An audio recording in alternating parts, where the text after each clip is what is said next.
माता सीता का हरण होने के बाद भगवान राम को लंका तक पहुंचने के लिए उनकी वानर सेना जंगल को लंका से जोड़ने के लिए समुद्र के ऊपर पुल बनाने के काम में लग जाती है।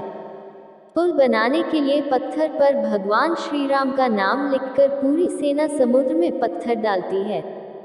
भगवान राम का नाम लिखे जाने की वजह से पत्थर समुद्र में डूबने के बजाय तैरने लगते हैं।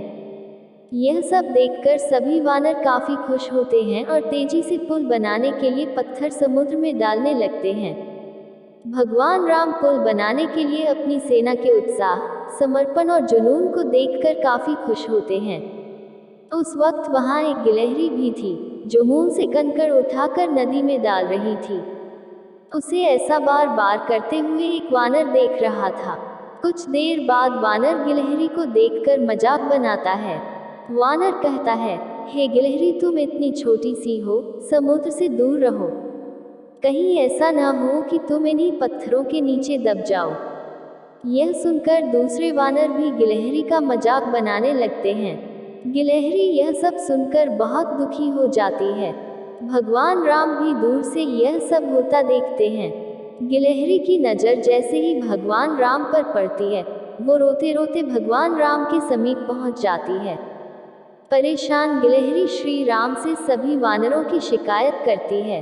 तब भगवान राम खड़े होते हैं और वानर सेना को दिखाते हैं कि गिलहरी ने जिन कंकड़ों व छोटे पत्थरों को फेंका था, वो कैसे बड़े पत्थरों को एक दूसरे से जोड़ने का काम कर रहे हैं।